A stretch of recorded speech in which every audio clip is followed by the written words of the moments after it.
मैं और मेरी बहन जा रहे थे काम। तो मेरे वो शख्स जो था उसने मेरी बहन को धक्का देकर और मुझे रिक्शे में बिठा लिया था और मुझे गुजरात ले गए थे रिक्शे में बिठा के।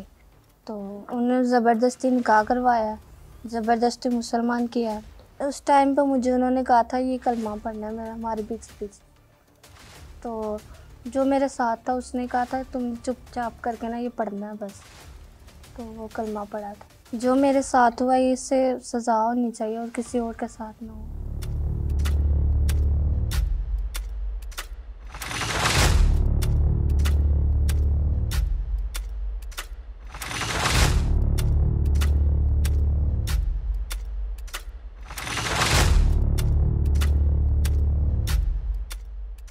एक तरफ तो यह है कि वली जो कमसन बच्चा और ज़ेर कफालत है, ठीक है, वो बच्चा जो है वो अपने वली की मर्ज़ी के बगैर शादी नहीं कर सकता।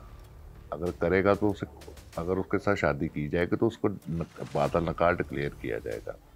मैं आपकी वसासत से हुकूमत पाकिस्तान से ये कहता हूँ, हुकूमत पंजाब से ये कहता हूँ कि जो परफॉर्मा आपने, जो निकाह का परफॉर्मा है, क्या उसके तमाम क्वाइफ का पूरा होना ज़रूरी नहीं है?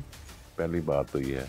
फिर दूसरा, कमसन बच्चों को ले जाया जाता है और उनकी, मैंने देखा है कि जितनी भी आज तक कमसन बच्चियों के साथ ऐसे हुए हैं उनके निकाह नामों पे 19 साल उम्र दर्ज कर दी जाती है, ठीक है ना मौलवी साहब पूछते हैं कि अगर 19 साल उम्र है तो बालग है, तो ऊपर खाना बना हुआ है शनाख्ती कार्ड का, उसको भी इग्नोर कर दिया जाता है, ठीक है ना। फिर यहाँ पे पूरी रियासत जो है वो साथ शामिल हो जाती है कि चूँकि बच्ची जी हमने बड़ा काम किया है जी, कि बच्ची मुसलमान कर दी है। ये बहुत ही पाकिस्तान की रियासत के लिए एक सवालिया निशान बन चुका है। ना सिर्फ क्रिश्चियन बच्चियाँ बल्कि मुसलमान जो माइनर बच्चियाँ हैं उनके साथ भी यहाँ पे, मतलब कि देखें ना, मुल्की कवानीन पे इम्प्लीमेंटेशन किसने करवाना है?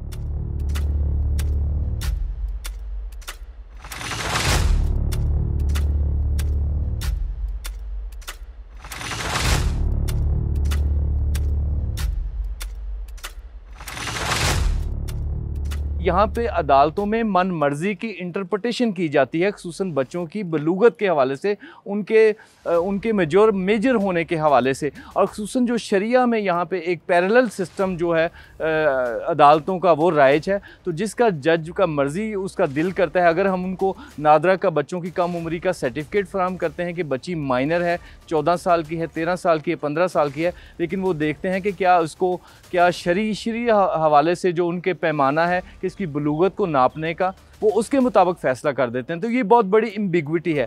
मेरी हुकूमत से ये मुतालबा है कि इस एम्बिग्विटी को दूर किया जाए। जब यहाँ पे रियासत में स्टेट के मामला देखें तो फिर ये पाबंद होनी चाहिए अदालतें, ऐसी लेजिस्लेशन होनी चाहिए कि कोई भी तशरीह जिसमें फ़ोर्स कन्वर्शन का इशू हो उसमें स्टेट लॉ प्रिवेल करे और उसकी तशरीह जो है वो शरीयत के मुताबिक नहीं होनी चाहिए, खुसूसन जिसमें मजहबी अक़लीतों की बच्चियाँ शामिल है।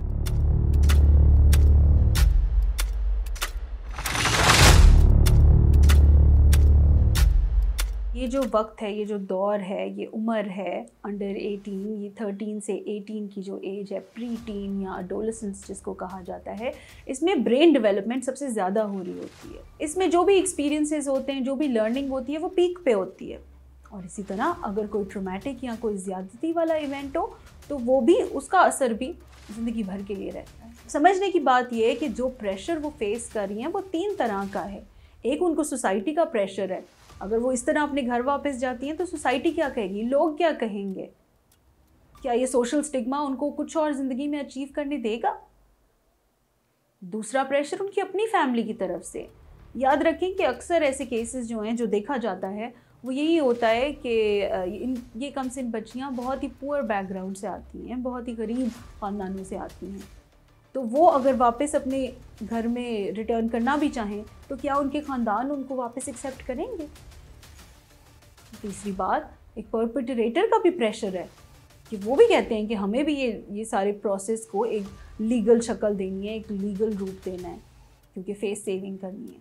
तो ये 3 तरह के प्रेशर ये कम से इन बच्ची के ऊपर आ गए हैं। तो आप सोच सकते हैं कि वो किस तरह के ट्रॉमा में से गुजरती है।